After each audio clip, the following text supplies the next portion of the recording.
Somewhere around midnight, for most of human history, people woke up. Not by accident, on purpose. It was a normal, expected part of the night. A stretch of quiet, waking hours with its own name. And almost no one alive today has ever lived it. We picture a good night as one long, unbroken block. 8 hours, lights out, gone until morning. It feels natural, timeless. The way people have always slept, it isn't. That habit is barely 200 years old. In 2001, a historian named Roger Ekirch published something that quietly rewrote the night. He'd spent years buried in diaries, court records, prayer books, and medical guides, thousands of documents stretching back centuries. And the same odd phrase kept surfacing. First sleep. Then, a little later, second sleep. At first, he thought it was a quirk of one writer. It wasn't. It was everywhere. Here's what a night actually looked like. People went to bed not long after dark, around 9 or 10. They slept hard for a few hours, the first sleep. Then, sometime after midnight, they woke. Not groggy, not panicked, just awake. For an hour, sometimes longer, and then they did things. They got up and fed the fire. They checked on animals and sick children. They prayed. They talked softly to whoever lay beside them. Some slipped out to visit a neighbor in the dark. Couples used the hour to make love. One physician of the age insisted this was the best time for it, when the body was rested and calm. Then, when the hour was spent, they sank back down into a second sleep until dawn. 2 sleeps, with a doorway of waking in between. For thousands of years, this was simply how a night went. You can find references to it as far back as Homer. Now here's the part that makes it more than a curiosity. For a lot of people, that middle hour was when the mind did something it almost never gets to do now. They surfaced straight out of a dream, still half inside it, and they lay there in the dark and turned it over. No alarm, no screen, no next thing waiting, just a quiet, lit from within stretch of time to sit with whatever the sleeping being had built. Dream journals, visions, prayers, half-formed ideas that arrived in the black and were gone by morning. A startling amount of it came out of that gap. And here's the strangest bit. If you've ever jolted awake at 3 in the morning, stared at the ceiling, and felt certain something was wrong with you, that fear is modern. For your ancestors, that wasn't insomnia. That was just the intermission. And when scientists finally tested this, it held up. In the early 1990s, a researcher named Thomas Wehr at the National Institute of Mental Health ran a now famous experiment. He took modern people and did one simple thing. He gave them long nights, 14 hours of darkness, every night for weeks. No lamps, no screens, nothing but dark, and their sleep quietly took itself apart and rebuilt.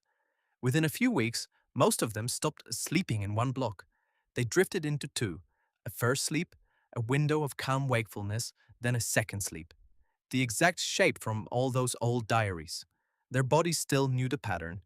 It had never really left. And that waking window wasn't restless or anxious.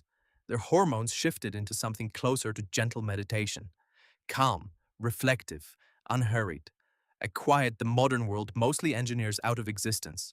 So that's one half of the ancient night. But it's only half.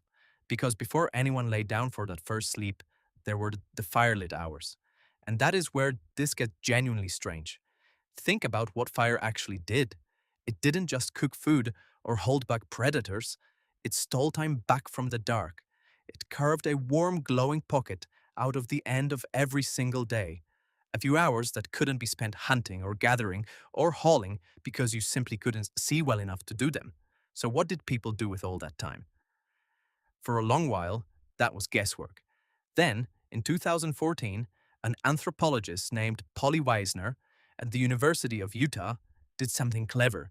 She had spent decades among the Jew/hoansi, a hunter-gatherer people of the Kalahari, living in a way not far from how humans spent most of our story. And she compared what they talked about by day with what they talked about by firelight at night. The difference was startling. Daytime talk was practical. Business. Who owed what? Who did what? Complaints, plans, gossip. the ordinary machinery of keeping a group from falling apart. But at night, around the fire, the whole tone changed. People told stories. They spoke about people who weren't there, distant relatives, old friends, the dead. They sang. They laughed. They talked about spirits and the unseen and the shape of the world they imagined. Wiessner put it plainly. Stories, she said, along with gifts, were the original social media. And her argument runs deeper than people enjoyed a good story.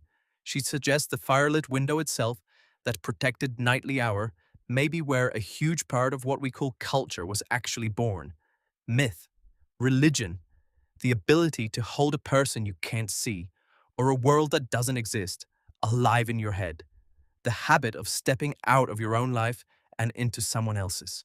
The day kept you alive. The night made you human. Now, here is where an honest story has to complicate itself.